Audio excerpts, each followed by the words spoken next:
this time, I would like to introduce our jail commander, Captain Don Bischoff, who will give us some insight into the meaning of the badge, address the class, and present badges to the recruits. Captain Bischoff. Thank you. So thank you everybody for being here. Congratulations on this milestone that you've all hit. For some, my topic of discussion is a rerun. However, it's important for you all to hear it. It's important for those of us that have heard it before to be reminded of it. And it's about the badge. Much like law enforcement officers today who swear to protect and serve, knights from the medieval era were often sworn in and asked to protect the weak, the defenseless, helpless, and to fight for the general welfare of all. The first police badges were the coat of arms worn by these knights displayed on their shield. On an officer's uniform, the area above the left chest pocket is often reinforced to help secure the badge. When an officer takes his oath, he's then given a badge, and it is said that it is worn over the heart for two reasons. First, to be worn over the heart to ever remind him their pledge to protect. And second, because the left arm was the arm that often held the coat of arms, shield of knights, protecting the heart and leaving the dominant hand to fight with a weapon. Law enforcement badges are used to provide a recognizable symbol of rank, authority, and trust. The profession's most visible symbol of service has taken on an almost iconic meaning as a professional of law enforcement has evolved. To the officer, the badge represents the public's trust for which you have the authority to act and to which you have the duty to remain true. From a practical standpoint, officers wear badges as a means to identify who they are and who they work for. A law enforcement badge is an easily recognizable sign of legal authority, and from an altruistic perspective, uniform officers proudly wear their badges to show their allegiance to their communities they serve and the pride that they have in their profession. So with that, I would like to ask Sergeant Summers and Chief Deputy D. McKee to come forward, and we will present you with and pin your badges.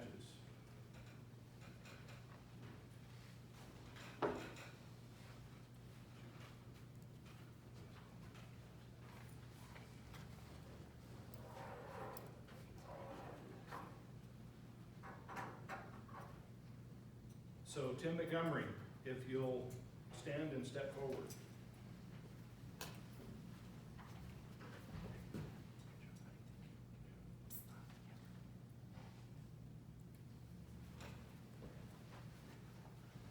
Jacob James.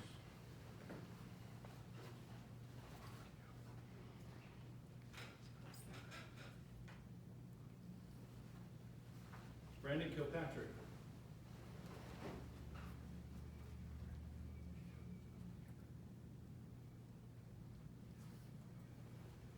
And Izac McClurkin.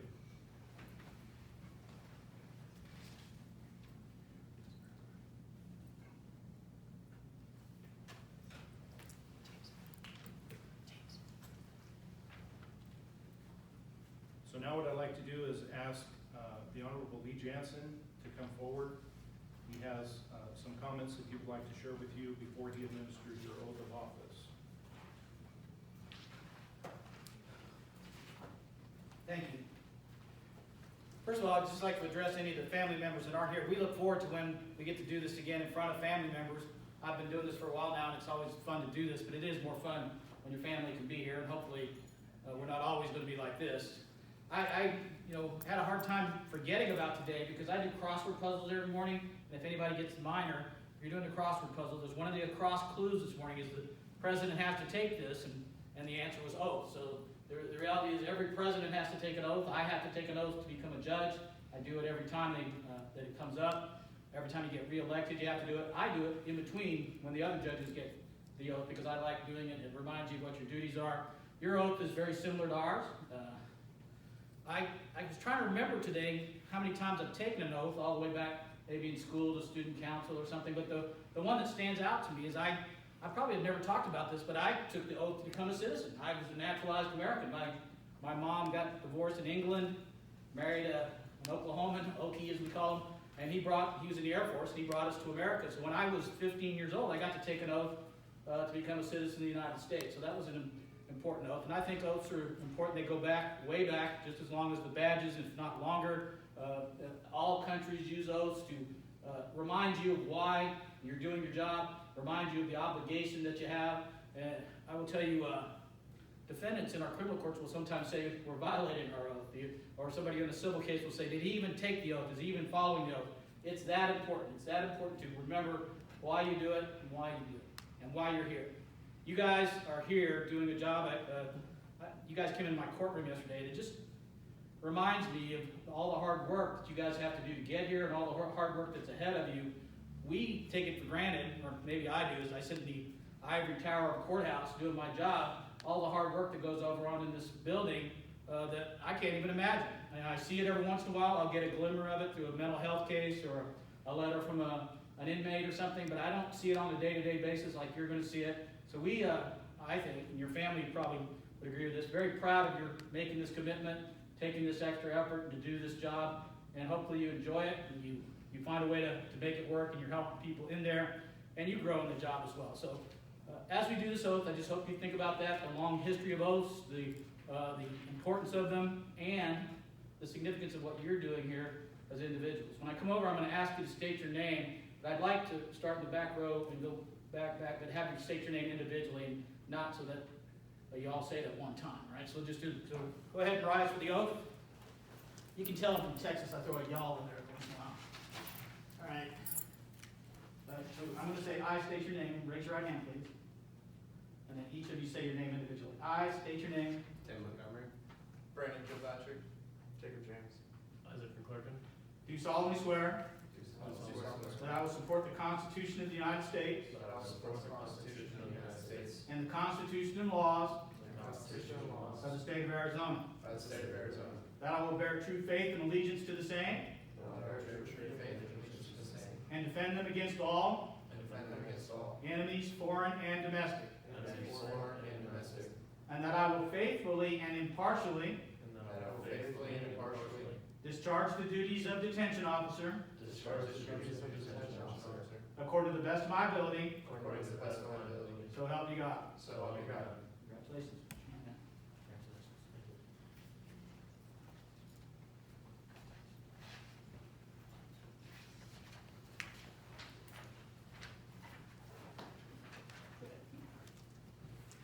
Thank you. So congratulations on your oath. Now we'll have Sergeant Summers step forward. Commonly, before the coronavirus, we would have friends or family members pin badges. Obviously, we can't do that today with the current conditions. So we have Sergeant Summers who will do that and pin your badges and welcome you to the law enforcement family.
So for those that are present and those that are watching at some point in time later on, I introduce the 4 newest officers to the Sheriff's Office Detention Division. Congratulations.